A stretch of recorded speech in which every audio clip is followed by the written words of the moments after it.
Esto es el podcast de Enrique Figueroa MX. Estas son unas cuantas palabras. Vacunarse contra el COVID-19 fue un poco extraño. Resultó una mezcla de emociones que hasta el momento sigo procesando. Aunque un tanto lejano, todavía queda el recuerdo de aquel marzo de 2020, cuando como muchos, por aquellas fechas en México, nos encerramos con la incertidumbre de hasta cuándo volveríamos a salir, hasta cuándo volveríamos a la que hasta entonces era nuestra vida. Ya vamos a más de un año de vivir con este maldito virus. Muchas muertes nos han costado, tantas que resulta terrible el solo pensar en las miles de historias que fueron truncadas de un solo golpe. Las pocas veces que he salido a las calles, no puedo dejar de pensar que un solo descuido me puede sumar a la estadística. No olvidemos las semanas negras de mediados del año pasado, o el enero todavía más frío de hace tan solo algunos meses. En la pandemia me convertí en profesor de primaria. Por esa razón formé parte de los privilegiados a nivel mundial en recibir una dosis de la preciada vacuna. Dejemos a un lado cuál fue la vacuna y cuáles fueron sus efectos. Hay millones de personas en todo el mundo que no tienen todavía esa oportunidad. Da una paz enorme el saberse, de alguna u otra manera, un poco más seguro, que no inmune. Y es que el vacunarse no significa bajar la guardia. Primero, porque en un acto de elemental empatía, no deja de ser uno un potencial transmisor del virus para los demás. Segundo, porque infectarse de este virus del que se siguen investigando sus consecuencias no es algo que se pueda tomar a la ligera. Ahora bien, dije que soy uno de los pocos privilegiados a nivel mundial, pero también a nivel México. Mucho personal de salud sigue sin ser vacunado. Mucha gente en mayor riesgo que yo sigue sin contar con una elemental protección. Yo, sinceramente, no debí ser vacunado todavía. No debía porque el ciclo escolar bien podría haber cerrado en un formato en línea, por lo menos en la zona metropolitana de la Ciudad de México, que es donde resido y donde ejerzo, habiendo tantas vacunas por aplicar. La mía pudo haber esperado un poco más. Niñas, niños, adolescentes no han sido todavía vacunados. Si bien, como afirma la UNICEF, el confinamiento por COVID-19 ha impactado en la salud mental de los niños en México, es una realidad que el virus se transmite a través del aire y compartiendo el que se respira. No es ni será fácil que niñas y niños mantengan sus mascarillas ajustadas. En México, al momento de escribir este editorial, se han reportado que de los 238,000 fallecidos existentes, cerca de 600 son infantes. No voy a negarlo. Recibir la vacuna a poco más de un año de haber comenzado esta situación extraordinaria me dio alegría. Salí del sitio donde fui vacunado con una sonrisa. Tenía unas ganas enormes de abrazar a mi novia enfermera. Sí, a ella, quien sigue entrando a una zona COVID con el temor de infectarse por un pequeño descuido. Sobre todo, uno ajeno. A ella, a quien deberán volver a vacunar cuando le toque, porque está en la primera línea de batalla. Ojalá todos podamos ser vacunados pronto. Ojalá haya también ya un medicamento contra la enfermedad. Mientras, a seguirnos cuidando. Todos, entre todos y de todos. Bienvenido. Este es nuestro invitado de la semana. Muy buenos días, tardes o noches. Mi nombre es Enrique Figueroa Anaya y les doy la más cordial bienvenida a esto que es el podcast de Enrique Figueroa MX. Ahora sí, en el eje de historia, aunque, para abrir el apetito, vamos a arrancar con una película que es justamente la que nos va a poner sobre la mesa el tema que vamos a discutir, y también con mucha presencia de música, algo que me da muchísimo gusto, la música que me gusta tanto y nos gusta tantísimo a muchísima gente. Así que bueno, para empezar esta charla, y justamente lo que la motiva, es un documental que se va a estrenar este fin de semana para la gente que está escuchando este podcast el día que se lanza, que es nada más y nada menos que el lunes 24 de mayo de 2021. Este fin de semana se va a estrenar un documental llamado A Morir a los Desiertos, dirigido por Marta Ferrer.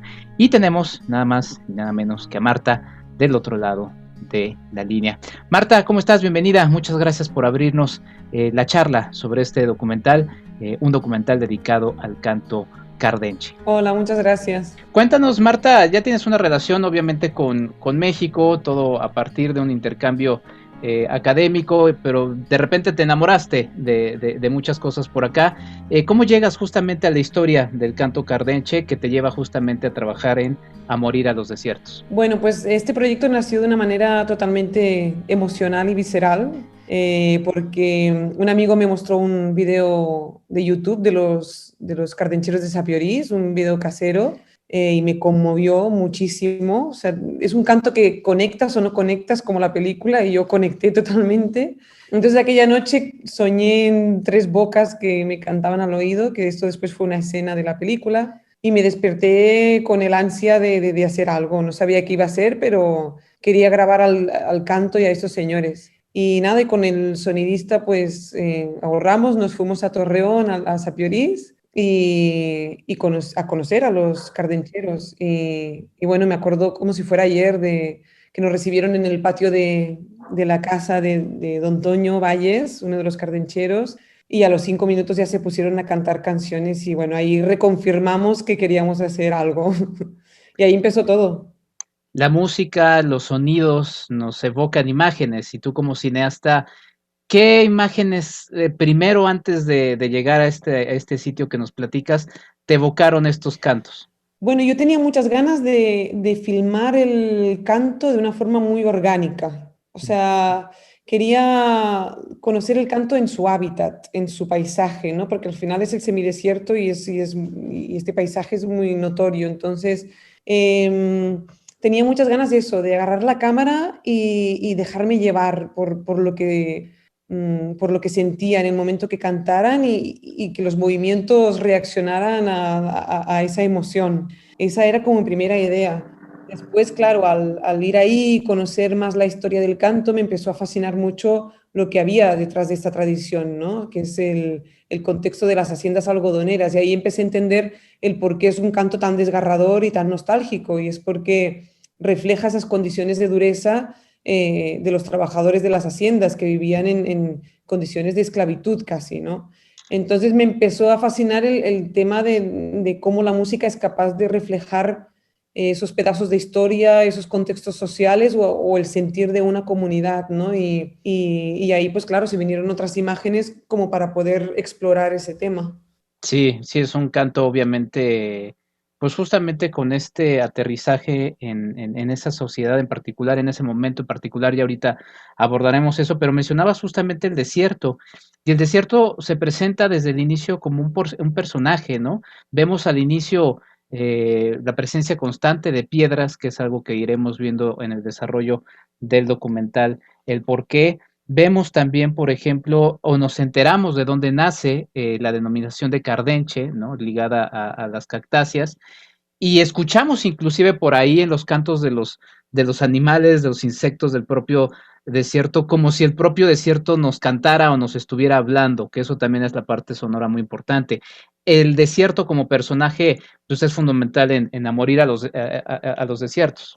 Sí, porque yo siento que lo que hace que el canto sea así, de esta forma tan única y peculiar en el mundo al final, es la historia, como comentaba antes, y también el hábitat, ¿no? En el que habita. O sea, que es el semidesierto, que al final también es un paisaje duro, ¿no? Entonces, todo eso yo creo que hace que el canto sea de esta manera. Y bueno, y por eso era importante y también por otro lado, como comenté antes, ¿no? De que este proyecto nació de una manera totalmente emocional e intuitiva, yo creo que quería transmitir la primera impresión y las primeras sensaciones que yo tuve al visitar a los cardencheros y sus espacios, ¿no? A mí me impactó también ese paisaje sonoro, el semidesierto. Entonces esto lo quería transmitir en la película y la verdad es que el sonido y el diseño sonoro nos ayudó mucho a recrear esa atmósfera, que es la atmósfera que nosotros habíamos sentido al inicio. Y en este aspecto de cómo te acercaste y cómo también se va presentando a lo largo el canto cardenche en este documental, ¿qué tanto te documentaste al respecto de? Digo, para mí no es importante, para mí lo importante es todo lo demás y todo lo que hay detrás. Es un documental bastante rico al respecto, inclusive hacia el final, por ahí vemos ya algunos detalles de cómo se llaman o qué nombres reciben las dos voces que componen este canto, pero pero no es necesario. A lo que voy es nada más, ¿qué tanto te documentaste o qué tanto te dejaste llevar por esto que finalmente, pues es la experiencia que nos marcas en tu documental? Pues a mí siempre me gusta mucho hacer investigación. De hecho, es como una de mis etapas favoritas, porque es verdad, al final no es para nada un documental informativo, Ujú. pero yo supongo que también decido hacer un documental porque me obsesiono con algo. Entonces ahí me obsesioné con el canto cardenche y pues al final investigas y lees porque te nace y porque te gusta, ¿no? Y como me empezó a interesar mucho el contexto y la historia de ese canto, pues empecé a investigar bastante sobre ello.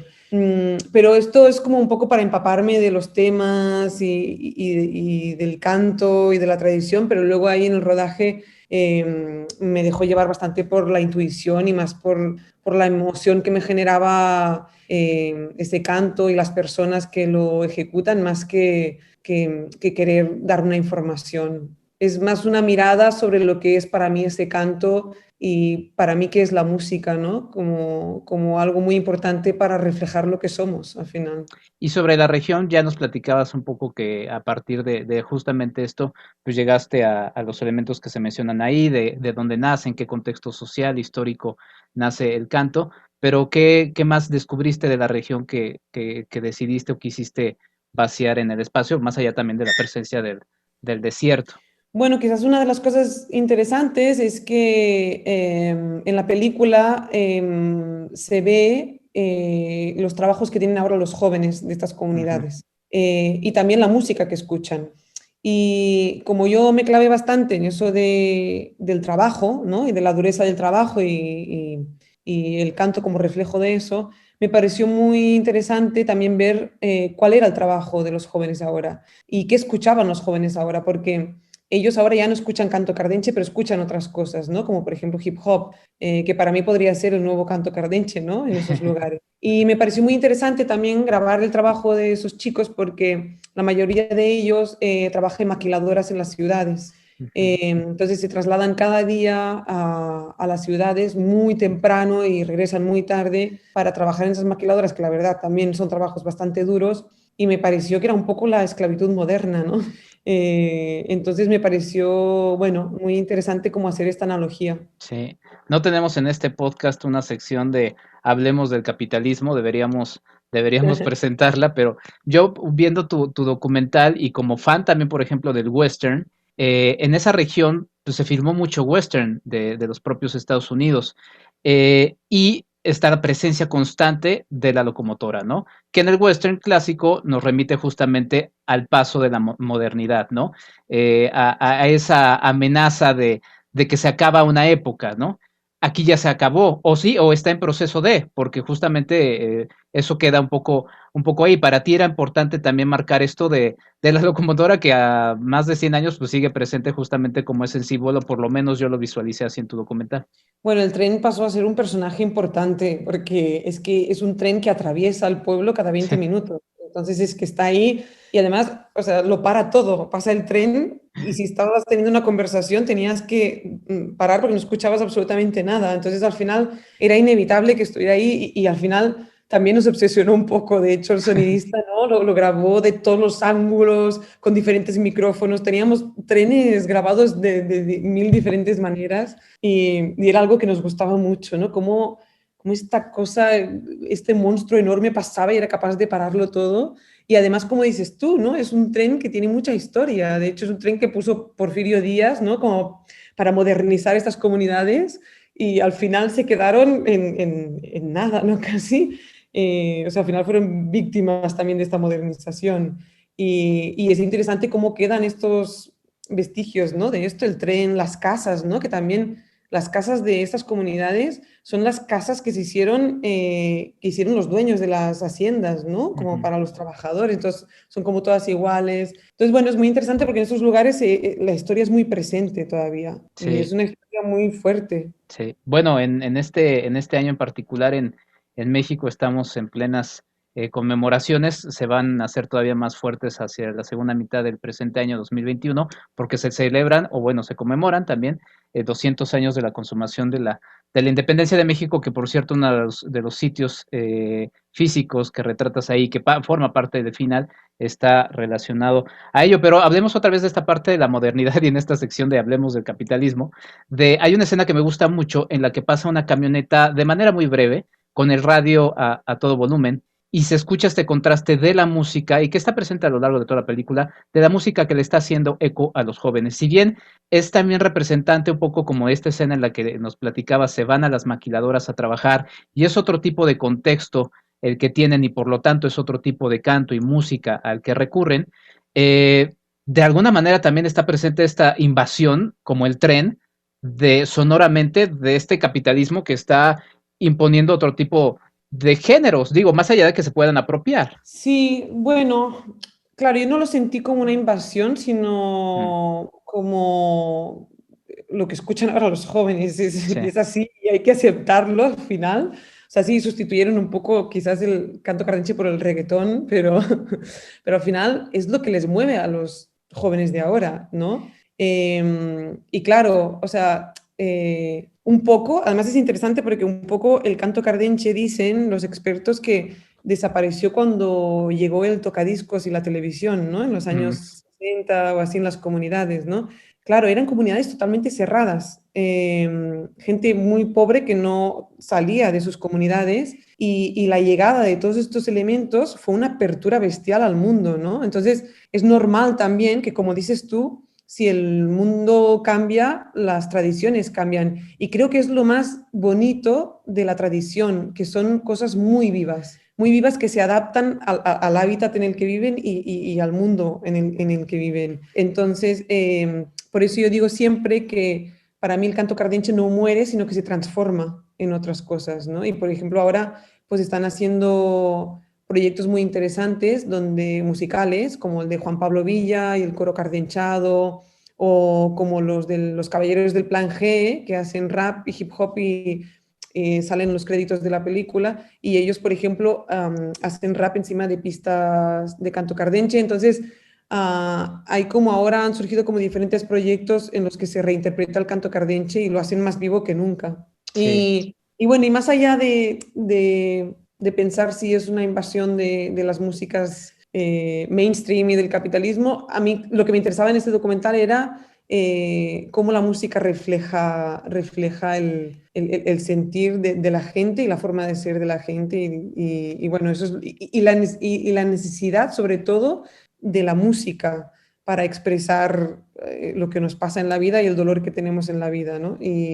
Y bueno, en ese caso, pues sí, se escucha mucho reggaetón y mucha banda, pero también mucho hip hop, que eso me parece interesante porque para mí el hip hop sería como lo más parecido al canto cardenche ahora. Ujú, sí, sí, de repente soy muy tremendista, pero también está bueno porque finalmente es como va uno agarrando tu película que queda muy abierta en muchos aspectos y finalmente cada quien Exacto. la va nutriendo. Y hablemos para ir cerrando, Marta, la verdad es que podría seguir hablando, tu documental me gustó mucho, sobre la sensibilidad que muestras, ¿no? Eres una realizadora, detrás de la cámara se siente eso y lo que nos vas mostrando, por momentos hay poesía visual ahí presente. Cuéntanos un poquito de este detalle que para ti era importante y nada más voy a mencionar esta frase que se menciona en la película, que es un poco de dónde nace el cardenche, ¿no? Es como el amor entra con facilidad, pero cuando ese amor se rompe, pues deja esa dolencia, ¿no? Y eso está ahí, eso es un poco lo que vas construyendo a lo largo del documental. Sí, bueno, o sea, el estilo un poco poético ya va un poco conmigo, me gusta mucho esto.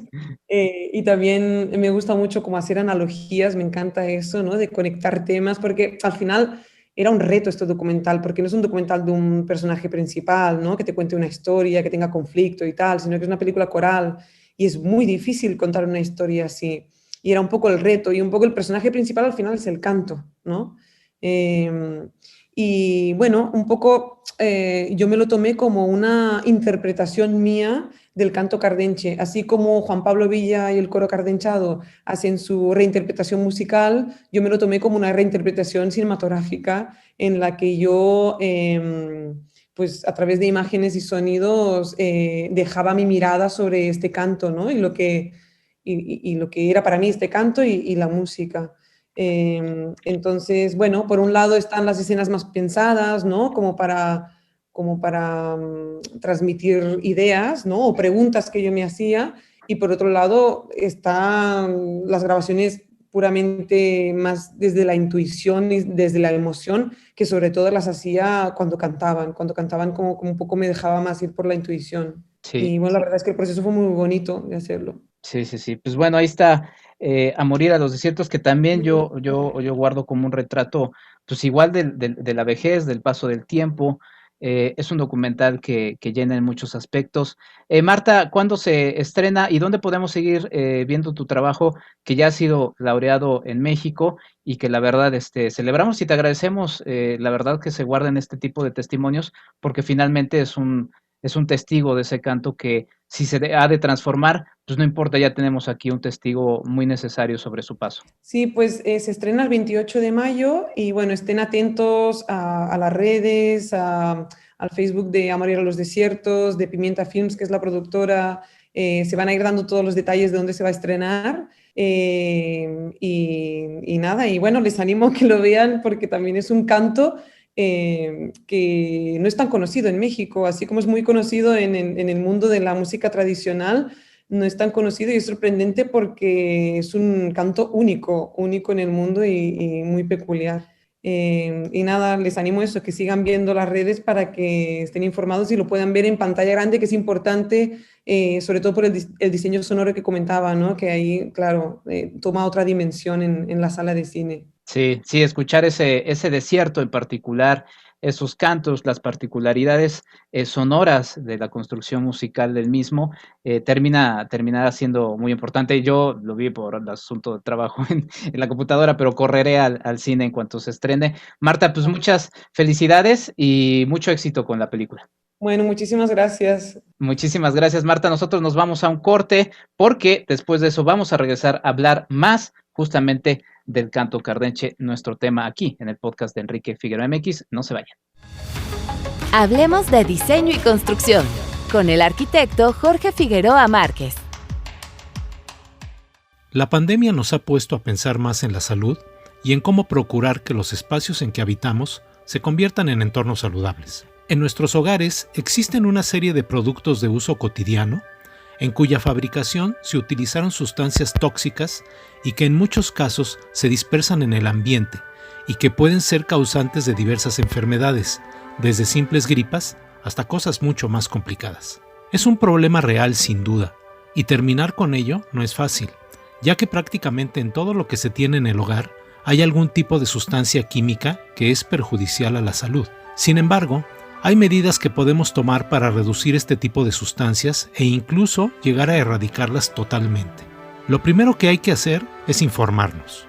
Gracias al Internet, hoy en día podemos obtener mucha información de fuentes fidedignas y con ello poder tomar buenas decisiones para buscar vivir en un ambiente saludable. Por ejemplo, podemos renovar el aire en el interior de las habitaciones por medio de la ventilación natural. Podemos reemplazar paulatinamente los productos de aseo e higiene personal por productos probadamente ecológicos o con base en componentes naturales. Los aromas artificiales pueden ser sustituidos por otro tipo de soluciones hechas con productos naturales y con mejores resultados.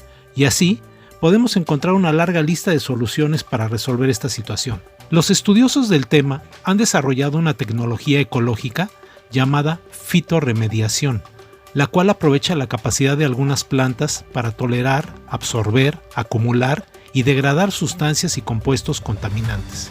Incluso, la Administración Nacional de Aeronáutica y el Espacio, mejor conocida como NASA, realizó un estudio con el objeto de identificar qué tipo de plantas son mejores para este propósito en los espacios cerrados. De acuerdo con ese estudio, se seleccionaron 5 tipos de plantas que por sus características son las más adecuadas para procesar estos contaminantes y que también son de fácil acceso en el mercado.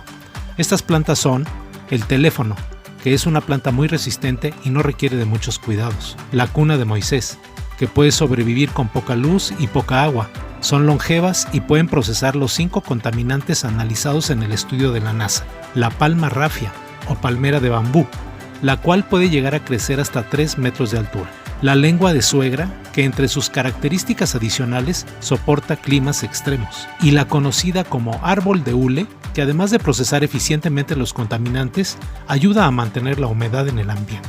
Como podemos ver, tenemos al alcance de nuestras posibilidades darle solución al tema de los ambientes tóxicos en los hogares. Basta con informarnos bien sobre el tema y apoyarnos de los profesionales del diseño. Hasta la próxima. Hablemos de diseño y construcción con el arquitecto Jorge Figueroa Márquez. Sigue a Marc y Mazá en @marquiamx en Facebook y en Instagram. www.enriquefigueroa.mx. Y como les dije, tenemos otra entrevista, y no solamente otra, sino que tendremos 2 entrevistas más, pero vamos a arrancar con esta segunda en este episodio que estamos dedicando justamente a morir a los desiertos, de Marta Ferrer, y me da muchísimo gusto darle la bienvenida a Gerardo Iván García Colmenero. Él es gestor cultural en el tema de las culturas populares. Actualmente trabaja en la Dirección General de Culturas Populares e Indígenas como jefe de la Unidad Regional Durango. Por cierto, muchas gracias a mi querida Silvia Macías por la ayuda con esta entrevista y también la que sigue. Gerardo, bienvenido, ¿cómo estás aquí al podcast de Enrique Figueroa MX? Muy bien, Enrique, muchísimas gracias por tu invitación. Aquí estamos con mucho gusto. Pues muy contentos de que estés por acá y pues voy a empezar con una pregunta que quizá va a ser demasiado obvia, quizá no, porque también lamentablemente aquí en Ciudad de México parece que todo es Ciudad de México, ¿no? Y en el país y demás, pero no, afortunadamente no todo es Ciudad de México, pero me gustaría justamente que nos aclararas algo que quizá para no todos es claro. ¿Qué es la comarca lagunera, Gerardo? Porque ahora que, por ejemplo, estábamos hablando antes de empezar esta entrevista, pues estabas hablando de Los Santos y normalmente lo ligamos a Torreón, pero pues es más como de la laguna. Compártenos qué es exactamente la comarca lagunera. Sí, claro, y qué bueno que inicias por ahí. Pues la comarca lagunera son ciudades que forman una zona cultural en lo que son los estados de Coahuila y de Durango.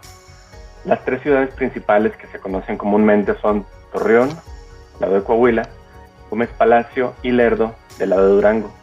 Pero además conforman otras ciudades más, como del lado de Coahuila son Matamoros, Viesca, y como del lado de Durango son Cuencamé, Tlahuelilo, etcétera, ¿no? En total son 16 municipios. Esta zona de la comarca lagunera se conoce así como La Laguna, como bien dijiste, ya que anteriormente había unas lagunas muy, muy amplias, muy grandes, que bueno, con el paso del tiempo se fueron secando, pero así se fue quedando la laguna, la más famosa era la laguna de Mairán, y se quedó así, la laguna, aunque realmente los que vengan, pues no hay mucha agua por acá a últimas fechas. Está el río Nazas, que es el padre de aquí de los ríos, que cruza, pero ya está seco. Entonces, pues gracias a aquellas lagunas se le quedó el nombre de laguna y ya nos conocen como laguneros. Pues ahí está, sí, creo que era importante justamente arrancar con este tema, Gerardo, porque a morir a los desiertos justamente nos va involucrando en la zona, en la región. Y la intención de esta entrevista contigo era ahondar más en el tema del canto cardenche, que se nos presenta justamente como un canto muy propio de esta región, ¿no? O sea, al escucharlo, al investigarlo, vemos que justamente pues nace en este lugar tan característico que le dota de estas, valga la redundancia, características. Sí, claro. Pues es un canto, ahora sí que endémico de la región. Se empezó a investigar allá por los 70s, gracias a Lina. Y el álbum que despega todo, ahora sí en las investigaciones académicas y de música, es un álbum que se llama Tradiciones Musicales de la Laguna. Salió en 1978 en unas grabaciones de campo de una maestra antropóloga, Irene Vázquez. Y a partir de ahí, pues empieza a interesarse mucho sobre este canto, ya que no hay en otros lados del país ni del mundo. Hay comparaciones con otros cantos en otras partes del mundo, pero no son los mismos. Y es un canto sin instrumentos, más que la voz humana.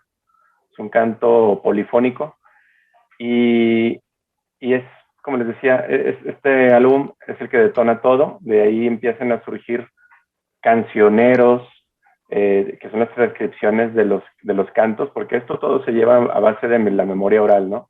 Los campesinos, que eran quienes los cantaban, se los grababan en la cabeza y empezaban a cantar las canciones después de la faena de trabajo. Y ellos lo tenían registrados en su cabeza, tenían 50, 70, 80, hasta 100 canciones, había campesinos que se las grababan en su cabeza. Y todo fue una transmisión de generación en generación de manera oral.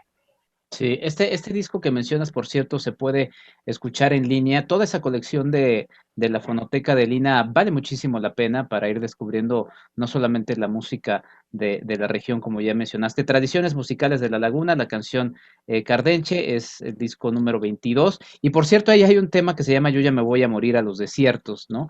Entre todos los temas que componen a esta colección. Ya mencionaste algunas características, ¿no? En la propia película, en el documental, se nos presenta como un canto de origen, pues eminentemente campesino, ¿no?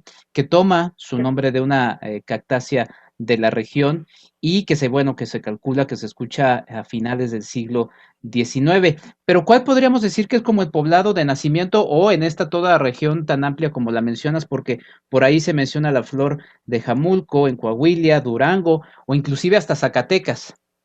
Sí, claro. Pues ahora sí que la cuna son estos dos municipios. Por el lado de Durango es Sapiorís, que está Sapiorís, municipio de Lerdo, es en Durango.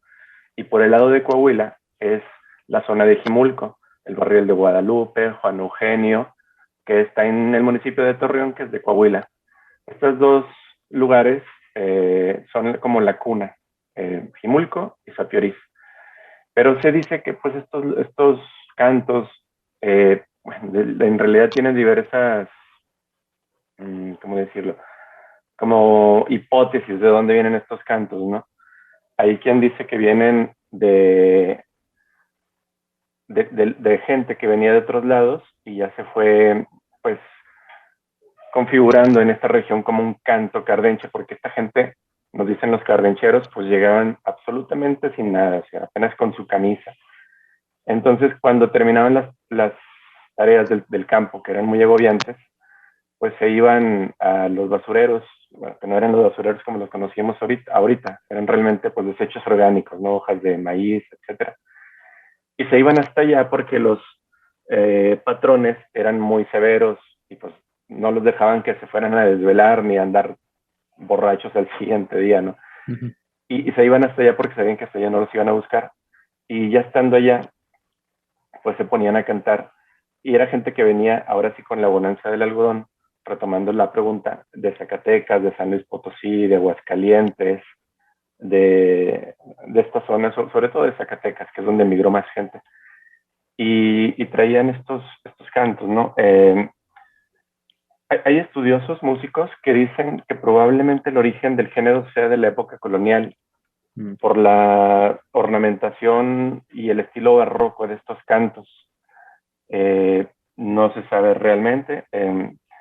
Dicen que también ya lo interpretaban hace muchísimo tiempo los antiguos habitantes de esta zona, que eran sobre todo los llamados tobosos y los irritilas, y que en las cuevas las cantaban, y por eso se escuchaba también aullidos de lobos, que luego le dan parecido a estos cantos porque hay una voz que es la contralta, que es muy, muy, muy aguda, que le da colorido a los cantos, y a veces te parece realmente un lobo, ¿no?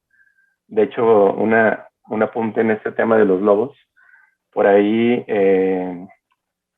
Roberto Martínez García, un historiador, anota que en su libro Yo el francés, Jan Meyer, habla de un testimonio que él dice que es el más antiguo. Estaba un francés en la casa de uno de los hacendados más famosos acá en la Laguna, que era Juan Nepomuceno Flores. Y entonces este señor Flores, así lo narra, dice, mire, vamos a hacer algo, vamos a hacer cantar al lobo.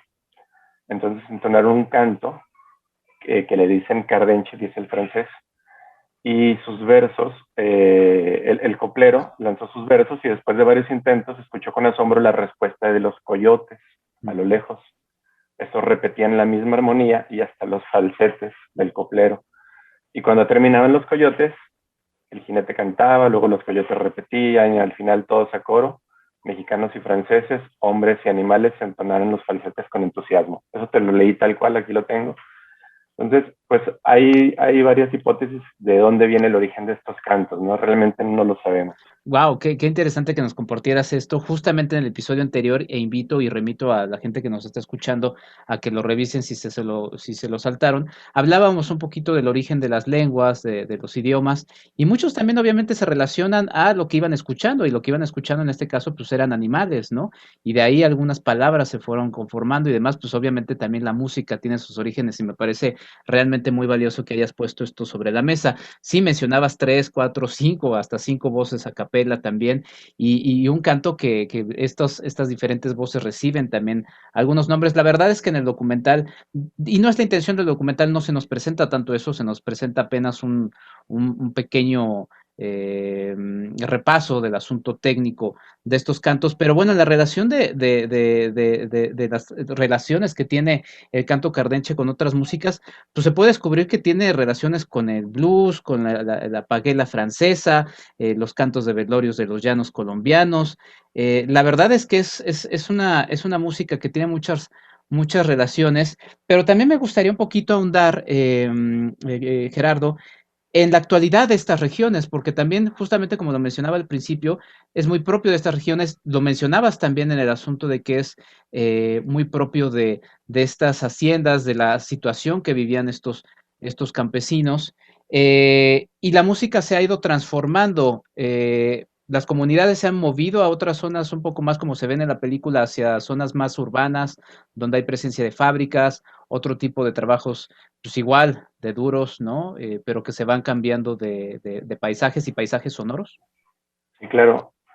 Pues fíjate que nosotros hemos intentado, bueno, hemos hecho talleres para revitalizar esa tradición y los jóvenes, hemos encontrado jóvenes muy entusiastas con unas voces excelentes, la verdad, no es por nada, pero ahí en Sapiris hay cantantes muy buenos.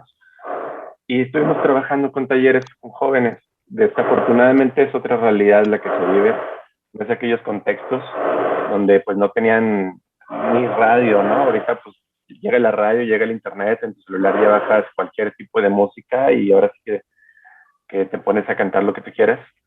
Pero la diversidad, la problemática existe en el sentido de que las oportunidades de trabajo siguen siendo limitadas.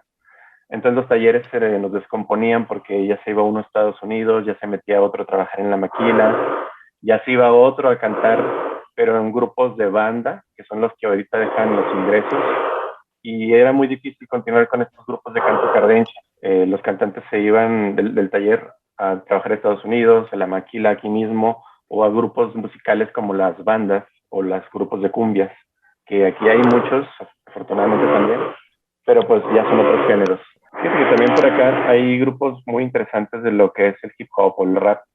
Y hablando de estas, ahora sí que modalidades o cómo implementar o revitalizar o actualizar los géneros musicales, porque a fin de cuentas estos son culturas vivas, ¿no? Y las culturas vivas van cambiando. Lo único constante de las culturas es que cambian. Cuando no cambian, son piezas de museo porque ya se murieron y ya. Entonces, aquí los grupos de rap se juntaron con los muchachos cardencheros y empezaron a fusionar algo muy interesante, que eran cardenche y rap. Y sacaron cosas muy, muy interesantes. Los caballeros del Plan G, que son los muchachos raperos, y los muchachos de la nueva generación del canto cardenche, empezaron a sacar ahí música y creo que se escucha al final del documental esta canción, la de Yo ya me voy a morir a los desiertos. Entonces, pues ahorita las perspectivas siguen trabajando los muchachos. Ahorita tienen una beca del FONCA de músicos tradicionales y el trabajo que están haciendo es revitalizar ahí mismo en la comunidad. Desafortunadamente con la pandemia se vio limitado ese trabajo, pues porque tenían que reunirse y dar conciertos y pues se prohibió. Pero de alguna manera con la tecnología en grupos de Facebook, en grupos más limitados, presenciales, pues siguieron trabajando, ¿no? Están ahorita en ese proceso, van a ser 2 años, creo que ya llevan 1 año. Pues ahí está buenísimo. La verdad es que estaremos siguiendo muy de cerca eso. Por cierto, para la gente que nos está escuchando, una disculpa por esos sonidos de fondo que están sucediendo. Es la vida que sucede en estos momentos en los que estamos en confinamiento, pero que, bueno, todavía debemos de estarnos cuidando y resguardando. Pero bueno, te agradezco muchísimo esta entrevista, Gerardo. De verdad, es que para nosotros es muy importante. Por cierto, y lo mencionabas también un poco, la etnomusicóloga Montserrat Palacio sugirió en su momento que la relación entre el alcohol y la voz de los cardencheros también le daba un sonido muy particular. Nos platicabas un poquito de este paisaje de histórico después del trabajo, se iban, cantaban un poco ese dolor, quizá tomaban alguna bebida y eso también le daba un sonido específico. ¿Eso hay algún otro rastro adicional sobre eso? Mira, por ejemplo, aquí está ladrando Agnes, ¿no? Le mandamos un saludo. Sí, claro. Acá en la laguna, en el municipio de Cuencamé, hay productores de sotol. No sé si conozcan esa bebida. El sotol es una bebida como el mezcal, pero se saca de la planta del sotol. Y los, los campesinos se iban a estas zonas, a los basureros o lejos de ahí, donde los pudiera alcanzar el patrón, y se iban a hacer sus cigarritos de hoja y a tomar sus sotolitos, ¿no? Es también bueno decirlo, que ellos realmente pues no eran cantantes, ellos eran trabajadores del campo, pero ellos de repente se empezaban a aburrir de platicar y empezaban a cantar. Y el otro se la sabía y le hacía la otra voz, ¿no? Las voces son la fundamental, que es la que lleva la melodía, la marrana, que es la voz más grave, más stentoria, ¿no? Como de repetición de cueva, como ahorita decíamos. Y la voz contralta, que es la que lleva la alta, la colorida, y hay otra cuarta voz que le llaman a requinte, que se utiliza más en las pastorelas, que es todavía más alta, y ya son gritos así como de mucho dramatismo, por así decirlo. Es una experiencia totalmente cuando la escuchas en vivo, y más si la escuchas con sotol. Entonces estas personas estaban cantando y se paraban de cantar y empezaban a platicar otra vez. Y otra vez se aburrían de platicar y retomaban la canción en el mismo párrafo donde la habían dejado anteriormente. Hay un apunte muy interesante de Nadia Romero, ella es antropóloga, que nos dice que estas canciones también funcionaban como reguladores sociales. Uh-huh. Es decir, había vínculos en la sociedad de Sapioris y también de Juan Eugenio, horizontales, que son las de hombre y mujer, ¿no? Los que son de la amistad, el noviazgo, el matrimonio. Y estas canciones funcionaban como eso, como tratar de regular la sociedad, porque hablaban luego de las cosas que podían pasar, de las traiciones, el mal de amores, que la muchacha que no lo pelaba, que etcétera, ¿no? Pero había también relaciones verticales, que son la de la familia, ¿no? Los papás, los abuelos, los hijos, los tíos. Y estas eran relaciones como de respeto y orden, de honra sobre todo. Y hablaba como pues, hacerle caso a tus papás, de cuidarte si ya vas a viajar a otra ciudad, etcétera. Pues, Nadia pone esta hipótesis que me parece muy interesante también, de que esta tradición no solo fue oportuna por manifestar situaciones y sentimientos de manera encubierta, sino por contener en su interior las propias reglas del juego en la sociedad. Entonces, eso es muy interesante también, luego, cómo estas canciones, porque se las sabía toda la sociedad, aunque no la cantaban las mujeres también se las sabían, aunque no la cantaban los niños desde chiquitos, se las iban aprendiendo, y era como cuando ya llegaban a su edad adolescente, empezaban a cantarlas imitando a sus generaciones, ¿no? Anteriores. Y así fue como se fue transmitiendo de generación en generación. Son interesantes estos apuntes que nos dice Nadia Romero acerca de la relación de los cantos cardenchos y en la sociedad. Importante esto que mencionas y también resaltar un poquito porque eso te lo quería preguntar un poquito, pero ya medio lo mencionaste, todos se la sabían, porque ahí vemos en el propio documental también que algunas mujeres están cantando, pero ellas, aunque no participaban tanto de pues de estas charlas, de esto que nos mencionas, de este paisaje, pues se la sabían, ¿no? O se ha investigado que ellas también en algún otro momento entre ellas lo hacían de manera privada o algo así, la presencia de las mujeres con el canto? Sí, la situación de la mujer pues es particular porque en aquellos entonces, estamos hablando que este canto floreció por ahí de 1800, finales de 1800 a 1930, 1940 fue cuando tuvo su mejor época. Uh-huh. Y las mujeres pues eran la cabeza de su casa, ¿no? Estaban en su casa y estos cantos eran en el campo. Entonces pues la mujer se dedicaba a sus hijos y también no tenía mucho tiempo libre para convivir con otras mujeres y hacer esto, que pues ya era cuestión de los hombres. Otro punto también, pues es el mismo argumento de los cantos, que están escritos desde el punto de vista de un hombre. Y pues estos cantos, los que han analizado estos cantos, antropólogos, etnomusicólogos, pues los ubican en 3 esferas, que son los cantos religiosos, los que hablamos de las pastorelas, de las alabanzas, de los cantos a los muertos, los cantos también que son como políticos, que son los cantos de tragedias, también les llaman, o corridos acardenchados, ¿no? Que narran algún suceso que sucedió en algún lugar o alguna persona, algún asesinato, etcétera. Y ya de manera más como profana, también los cantos sociales o afectivos o morales, que son los cantos estos cardenches, que son cantos de amor, se le conoce como cantos de amor y desprecio. Cantos de cortejo, de traiciones, de consejos, y que son los más conocidos regularmente. Cuando alguien habla de canto cardenche, este tipo de cantos son los más conocidos. Pero también no hay que dejar de mencionar que existen los religiosos y los políticos.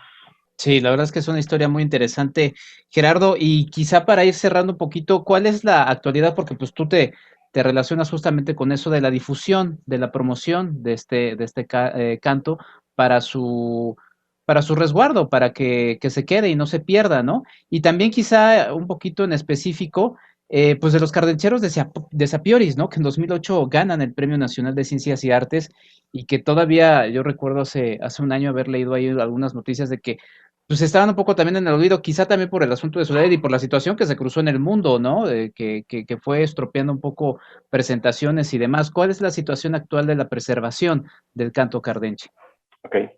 Bueno, la situación actual es la siguiente. Ahorita actualmente pues hay un solo grupo organizado como tal. Hay cantantes, como te he mencionado, que todavía de mayor edad en Sapioris y en Jimulco, pero no están organizados. Como un grupo organizado que se dedica a difundir este canto, solo hay uno, está en Sapioris. Lamentablemente, pues también el tiempo es el destructor de la esperanza humana, diría Chekhov, me parece. Y hay personas que ya llegan a su punto donde ya las familias le dicen, ¿sabes qué? Él ya no va a ir a cantar, ya no queremos, ya está muy grande, como sucedió con Toño Valles hace poquito. Es uno de los cantantes que ganó el Premio Nacional. Y como sucedió hace algunos años más también con Genaro Echavarría, que ya falleció hace algunos años. Pues lamentablemente nos va alcanzando el tiempo estos cantantes que son pues como la encarnación de este canto cardenche, ¿no? Llegan otros jóvenes que tratan también de impulsarlo, revitalizarlo como Chavarría y como otros cantantes que están cantando con los señores y tratan de hacer que esto pues, no se pierda, ¿no? Están cantando en festivales, están cantando en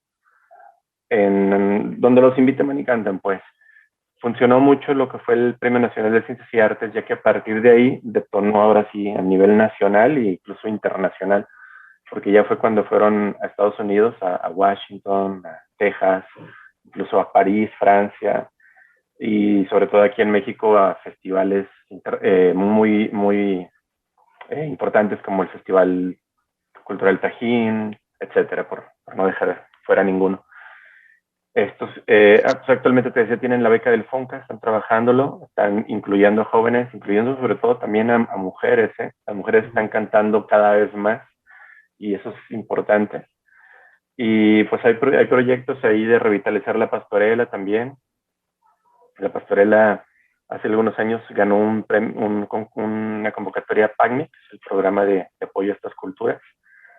y hicieron sus trajes, hicieron sus diálogos, practicaron y lo llevaron a cabo, pero luego ya no, y ahorita tratan otra vez. Pues es difícil por el contexto, pero hay un grupo organizado que está vigente, está actuando, y pues yo creo que todavía nos puede dar para otros años. Pues muy bien, estaremos ahí muy pendientes. Gerardo, ¿qué nos recomiendas para seguir el paso a lo que estás haciendo, a lo que están haciendo justamente para la preservación, no solamente del canto cardenche, sino de todo lo que está ahí como patrimonio cultural de su región y pues obviamente también de nuestro país? Pues bueno, yo les sugiero que si están interesados, pues principalmente vayan al documental. El documental a mí me encantó. Estuvo por acá Marta Ferrer trabajando, no recuerdo si 4 o 5 años para hacer esta obra magnífica.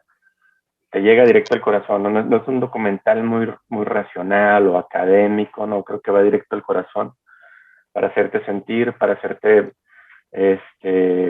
aflorar un sentimiento, porque eso es el canto cardenche a fin de cuentas. Luego del documental pues pueden irse a Spotify, ya casi todo el mundo tiene Spotify, ahí busquen Un amor pendiente, es una producción de Todd Closer, un músico estadounidense radicado en México ya desde hace muchos años, y por ahí hay como 10 canciones que cantan los cardencheros originales. Luego hay como 5 canciones que cantan o hacen una reinterpretación de algunas canciones cardenches, músicos fantásticos como Iraida Noriega, como el mismo Todd Closer, y no se lo pueden perder, lo búsquenlo en Spotify, Un amor pendiente. Ya si quieren investigar más, pues métanse a YouTube, hay videos de los cardencheros. Hay una página muy buena de un buen amigo, se llama Canto Cardenche Hoy. Ahí búsquenla en Google, les va a salir. Esta página tiene mucha información histórica, mucha información de canciones que es muy difícil encontrar a veces en la red, porque nada más se sacaron en un cassette, por ejemplo, ¿no? Ya si quieren algo más, pues pueden buscarnos en la página de Facebook de Culturas Populares, se llama Culturas Populares Durango. Ahí nos pueden buscar y poner sus dudas, sus comentarios, sus preguntas, y con gusto los daremos atención. Perfecto, Gerardo. Pues agradezco de verdad mucho por este tiempo que te tomas para platicar con nosotros. Sí, vean A Morir a los Desiertos. El estreno es justamente la próxima semana después de que se publica este podcast. Para ser precisos, el viernes 28 de mayo se puede ver en distintos espacios. Sigan pimientafilms.com para seguir el paso del documental. Y pues muchas gracias una vez más por este tiempo, Gerardo Iván García Colmenero, jefe de la Unidad Regional Durango de la Dirección General de las Culturas Populares e Indígenas, y mucho éxito con toda tu labor, que es importantísima. Muchísimas gracias a ti por la invitación, muchísimas gracias por darle tiempo y esfuerzo a estos temas, Enrique, y un abrazo. Nosotros para eso estamos, para salirnos de lo que los demás están hablando, de esto de, es que no me puedo perderle, que todo el mundo está hablando de lo mismo. Sí, al contrario, de eso se trata esto, de salirse de lo que todo el mundo está hablando y de poner el énfasis en este tipo de puntos. Pues nosotros nos vamos a una entrevista más, y justamente quiero poner A Morir a los Desiertos, de Efecto Alacrán, justamente con los cardencheros de Sapioris, ahí en una presentación, y les voy a decir con qué nos vamos. Muchas gracias, siguen en esto que es el podcast de Enrique Figueroa MX. Si yo ya me voy a morir a los desiertos, me voy de ejido. Yo ya me voy, yo ya me voy, yo ya me voy, yo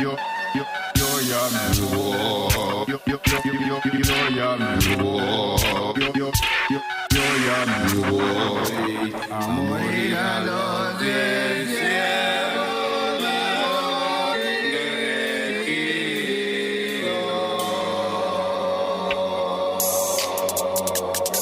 Yo ya me voy de regreso a mi comarca lagunera. Me voy a los desiertos donde el sol duro pega. Dejé todo por ir en busca de mi suerte, mi familia, mi tierra. Dejé un amor pendiente. Los buenos recuerdos me hacen más fuerte. ¿Cómo olvidarte? Tu sonrisa en mi mente, tu pelo, tu voz, tu mirada que no miente. Hay días que quisiera todo fuera diferente. Yo ya me voy. Esta es mi ofrenda, por los caídos aquí prendemos la vela. Me gusta soñar, imaginar, aunque duela. Le doy un trago al sotol para olvidar mis penas. El día que yo me muera, que sea en los desiertos, que me traigan de lejos a mi querido pueblo. Esa es mi voluntad, es lo último que quiero, y que le canten los cardenches el día de mi entierro. A los desiertos, a los desiertos, a los desiertos, a morir a los desiertos.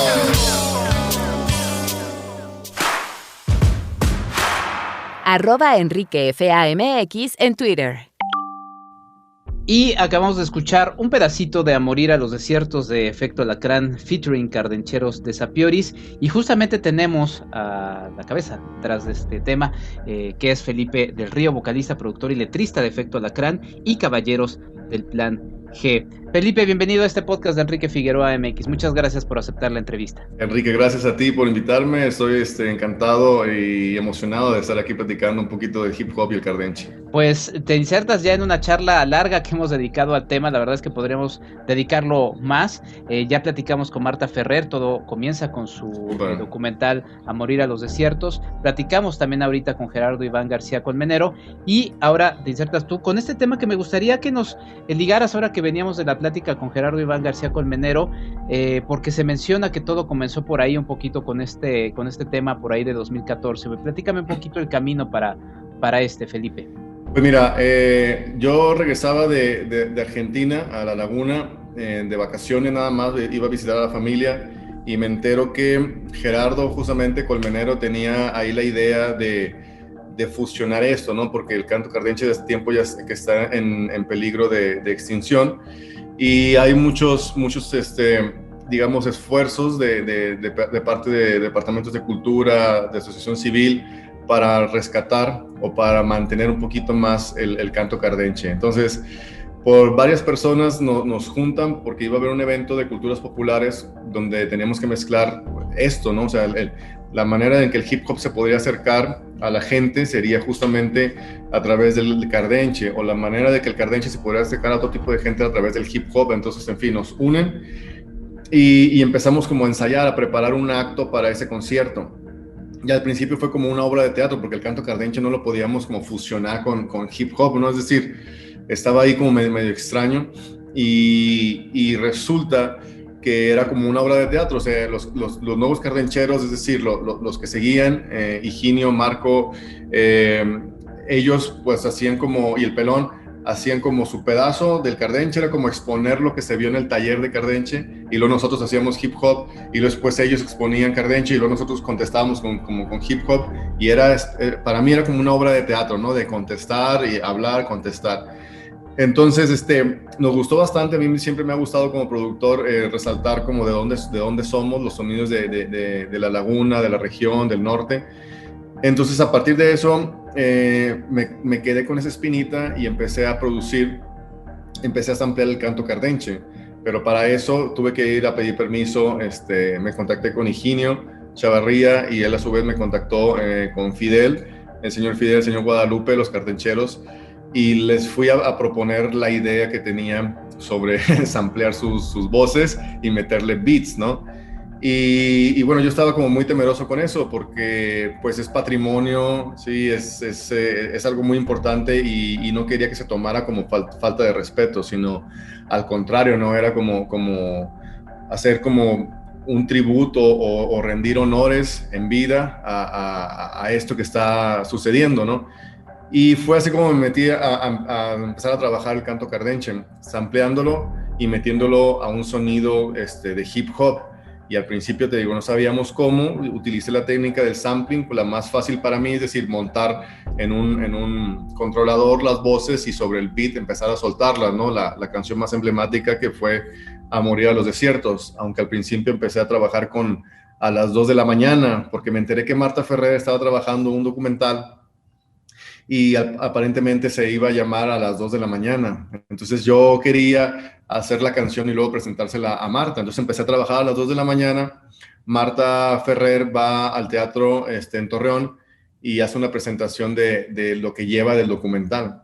Entonces yo fui a esa presentación, cuando termina su ponencia bajo y me voy a buscarla totalmente, me meto en la plática que tenía ahí con varias personas y le dije, ¿sabes qué? Mi nombre es Felipe del Río, estoy trabajando con el Cardenche, se me hace espectacular tu trabajo, te agradezco por eso, me gustaría que escucharas la música que estoy haciendo.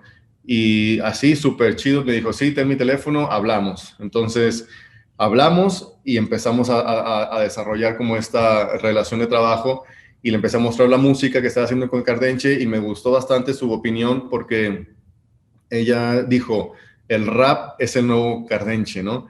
Y me explicó todo eso y dije, pues, qué padre que ella sí lo visualice, ¿no? O sea, viene desde Cataluña, llega a México, llega al norte y luego escucha lo que estamos haciendo y que lo denomine de esa forma. Para mí también como me voló la cabeza un poco, dije, bueno, lo estamos haciendo bien, sí, estamos haciéndolo bien, así que digamos que de esa manera fue como empezamos a trabajar en el Cardenche para la película de Marta. Sí, a mí me pareció también muy interesante eso que mencionas que destacó Marta, porque yo desde una lectura de la película, digo, a mí me gusta en general la música, me gusta mucho también el trabajo del el hip hop mexicano, pero yo en la lectura de la película lo veía como una especie de lo que venía de fuera, ¿no? Quizá acabando con una cierta tradición, ¿no? De finales del siglo XIX y demás, pero justamente Marta me puso el énfasis en eso y a mí me pareció muy interesante y quiero ir un poquito a eso porque justamente en el documental se nos presenta que el Cardenche nace en estas haciendas en donde los campesinos trabajaban en una situación bastante dura y terminaban usándolo como una forma de sacar pues muchas cosas que iban trayendo dentro y demás. Ya también hablamos un poquito sobre la labor que el alcohol también jugaba en el papel justamente con Gerardo. Pero ahora en la actualidad, en la región donde te desenvuelves también como productor con distintos proyectos musicales, se ha apropiado la región de ese sonido justamente porque ha cambiado el paisaje pues de la región. Cuéntanos un poquito de ello y eso lo vemos un poquito también en las pequeñas presencias en donde los jóvenes están en las radios escuchando hip hop, ¿no? Vemos también que estas nuevas generaciones se mueven a ciudades en donde trabajan ahora en fábricas y demás. O sea, ha cambiado el paisaje y se han apropiado de este ritmo que les dice más. Digo, finalmente todos los ritmos van adaptándose a las distintas épocas y circunstancias, Felipe. Sí, bueno, creo que el canto Cardenche, al igual que el hip hop, son cantos liberadores. Sí, obviamente el hip hop tiene sus variantes, ¿no? Está el gangsta rap, el rap de fiesta y muchas otras variantes, pero en sí nace como un altavoz de la gente que no podía ser escuchada, ¿sí? Es como un canto de eso, de liberación, expresión, de guerra, de reclamo social. Y así como el Cardenche, ¿no? Salían de trabajar y ¿qué pasaba? Pues bueno, vamos a expresarnos, vamos a expresar ese dolor que tengo aquí, acompañado de sotol, y lo expresamos al final. Entonces, al final de la jornada de trabajo. Y nosotros como hip hop justamente es eso, ¿no? Sin instrumentos, empezábamos a utilizar el poder de la palabra justamente para transmitir un mensaje de queja social o de un punto de vista muy particular sobre algo. Entonces, en esa parte creo que por eso el hip hop ha tenido como mucha aceptación en la juventud, porque realmente son cantos liberadores, ¿no? Escuchen a alguien decir, no estoy de acuerdo con esto, porque la gente piensa que yo debo seguir este camino, pero no lo voy a hacer, etcétera. Que a lo mejor otros géneros lo dicen, pero digo, a mí lo que me atrajo al hip hop fue justamente la fuerza corporal, ¿no? Es decir, el lenguaje corporal. Era tal agresividad de las personas frente a la cámara que yo decía, claro, o sea, como que eso me llena. Y luego después empecé a escuchar algunas letras sociales y dije, claro, es que el sistema no debe ser así, nosotros estamos así. Y empecé como justo a conectarme con ello. Ahora, con el internet y con todo esto, a partir, no sé si de 2008, 2010, pues esto explotó, ¿no? O sea, ahora veo yo niños de 13 años, niñas de 13 años escuchando hip hop y en ese entonces, bueno, en nuestro entonces era muy difícil poder conectar con el hip hop, ¿no? Era como muy escondido ese género, lo escuchabas y era como, esto no tiene sentido, ¿por qué lo escuchas?, etcétera. Y ahora ya se hizo popular, ya se comercializó, ya está ahí. Y Y bueno, por otro lado, el canto cardenche sigue estando en el nicho como cultural. Sí, la gente no es como, incluso gente de la región comentamos ahí en algunas pláticas informales, justamente es como no les llama la atención seguir con la tradición del canto cardenche, ¿no? Quizá porque a lo mejor lo escuchan sin base musical, es decir, nada más las puras voces y como que dicen, eso no es música, están acostumbrados a escuchar, en este caso el hip hop, baterías, sintetizadores, bajo, y al momento de querer escuchar eso es como, querer hacer eso es como, ay, es algo como medio muy extraño. Entonces lo que se ha optado es pues poner música rap y empezar que los chicos estén cantando cardenche y rapeando. Si hacen sus cantos, ahora sí sobre una base rítmica, generalmente 4x4 y 4/4, perdón, y ahora incorporan el rap y el cardenche. Entonces creo que esa es una manera que podemos, no sé si la palabra sea rescatar, porque no es rescatar, sino adaptar. Creo que adaptar a los nuevos tiempos, al 2021, el hecho de que el cardenche a lo mejor ya puede ir acompañado con bases no necesariamente de rap, igual puede ser cualquier otro género, pero ya con un poquito de música instrumental, y bueno, quizá podría ser como la evolución del canto cardenche, y esto lo digo obviamente con muchísimo respeto. Sí, no, sin duda, y además es muy interesante lo que mencionas porque pues eso genera la curiosidad de alguien que diga, y esos sonidos de dónde provienen, y entonces ya ahí llegarán justamente a los cantos cardenches originales, lo cual Exacto. está buenísimo. Hay un tema que siempre me persigue, como a toda la humanidad, mi estimado Felipe, que es el fantasma o la presencia demoníaca del capitalismo, de esta industria avasallante. Mencionabas el uso de plataformas que obviamente pues son muy positivas en la difusión de la música, pero de repente en la inmensidad de las plataformas, pues obviamente hay énfasis en las cosas globales que quieren que uno escuche, y ahí se perderán muchas de las propuestas locales que son tan ricas. ¿Tú cómo ves esto? Porque, por ejemplo, yo me meto a escuchar tu música en Spotify y demás, pero no hubiera llegado a ella si no hago esta investigación, si no me dedico a hacer esto, porque si yo pongo ahí los primeros lugares, pues llego al reggaetón y ahora están ahí vendiendo, ¿no? Aquí en el metro de la Ciudad de México, de todas las canciones de Luis Miguel en un solo playlist. Y tú dices, qué cosa tan sorprendente, ¿no? No lo hubiera imaginado, ¿no? ¿Cómo escapas un poco a esa autoridad? Y además hay mucha música. Yo sigo teniendo música guardada en mis discos duros que no está en Spotify y no va a estar en Spotify. Exacto. Pues mira, eso es un arma de dos filos, ¿no? Creo que el arma positiva, por decir, o el lado filoso positivo es que muchos artistas ya tienen ahí su estructura de marketing donde sacan un sencillo y ¡pum!, explota hacia millones de personas. Y hay otras donde realmente no, sí, o sea, se pierden entre tantas canciones que salen al día en la región norte, en el país, en Latinoamérica y en el mundo. Entonces sí, es muy fácil que se pierda una aguja en un pajar. Sin embargo, creo que esta época no tiene mucha diferencia con la época donde yo empecé a escuchar música, ¿sí? En 1995, digamos.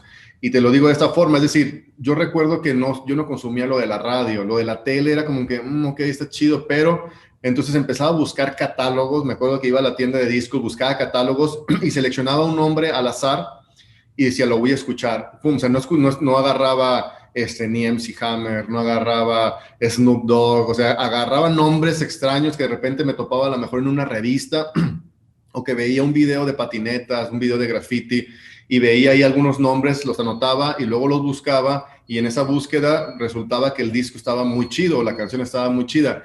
Entonces creo que ese digging, ese ir escarbando también sucede en Spotify. Obviamente es muy difícil, pero es como YouTube. Pones en YouTube a lo mejor un grupo y de repente te salen otros grupos, y es cuando yo volteo y digo, a ver, y lo guardo, y a partir de ahí busco su playlist.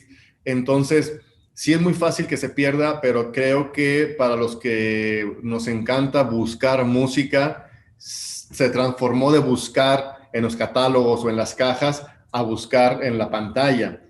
Para nosotros, ¿no? Como para ti, como para mí, pero sí creo que muchos de la nueva generación no les interesa, o sea, abren su plataforma favorita y, esto, ¿sí? Abren YouTube y lo que les recomienda YouTube, porque son para mí como como generaciones fugaces, o sea, o inmediatas, ¿sí? Les gusta todo rápido.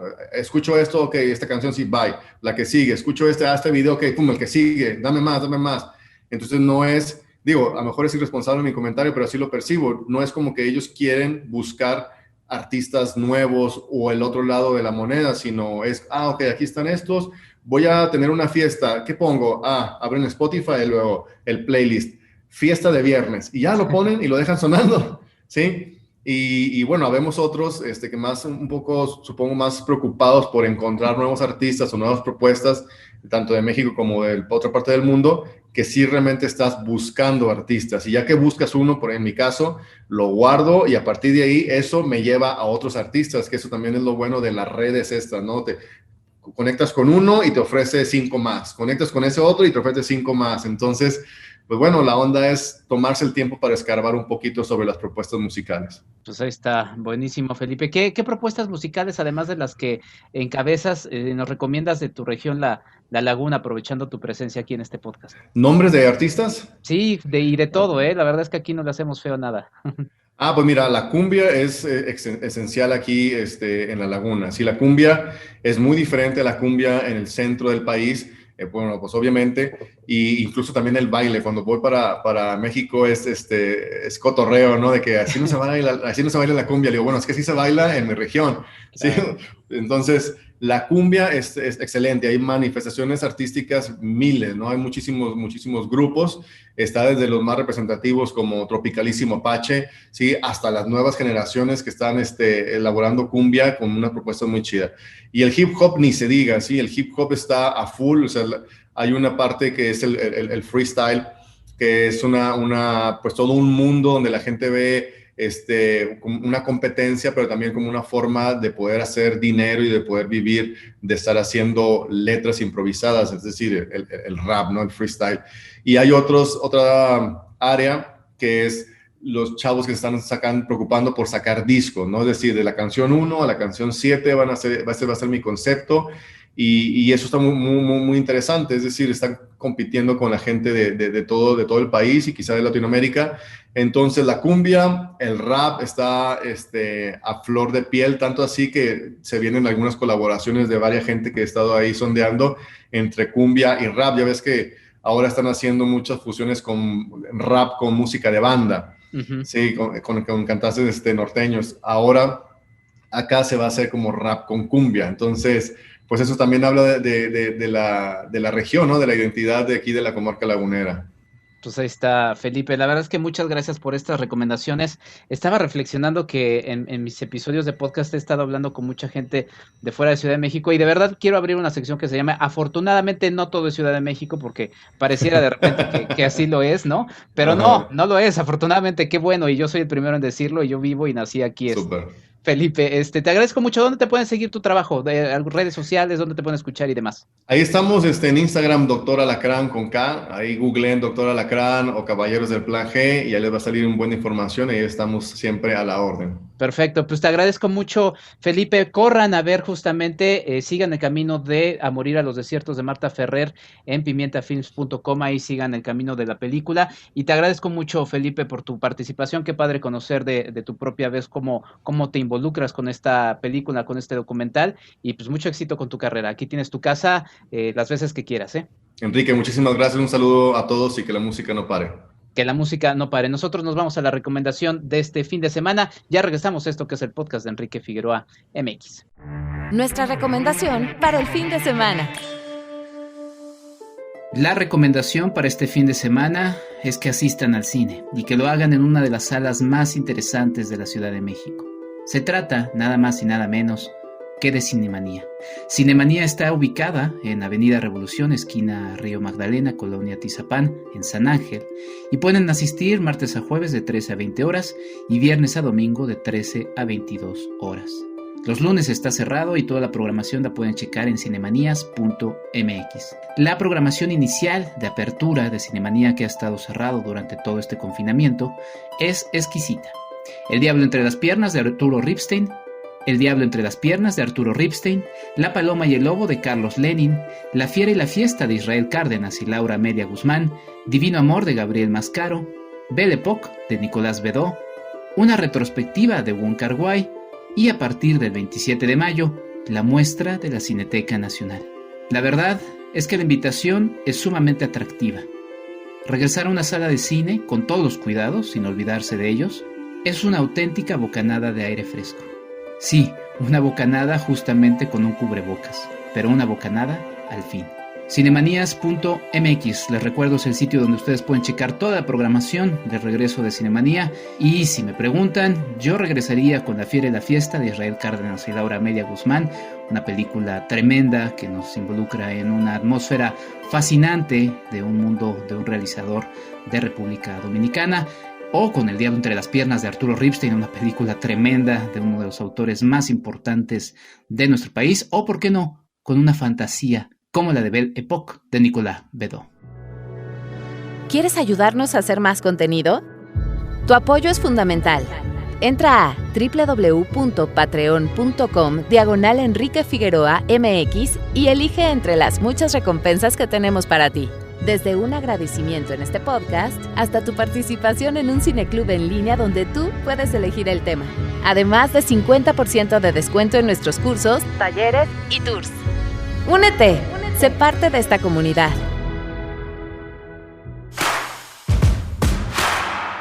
@Enrique Figueroa MX en Facebook y en Instagram. Y así termina este episodio del podcast de Enrique Figueroa MX. Yo soy Enrique Figueroa Anaya. Muchas gracias una vez más a mis Patreon. Muchas gracias Ligia Plácido. Muchas gracias Claudia Villegas.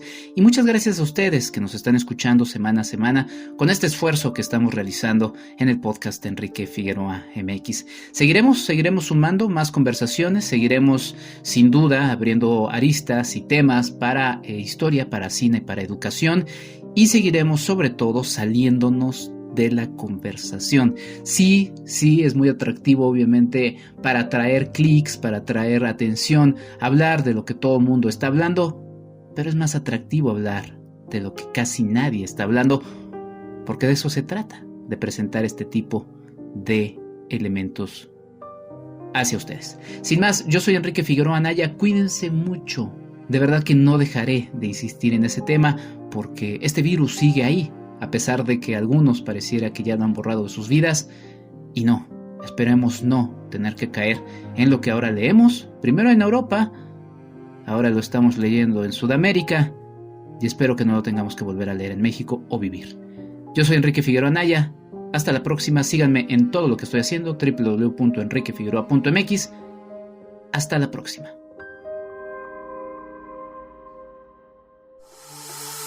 Esto fue el podcast de Enrique Figueroa MX.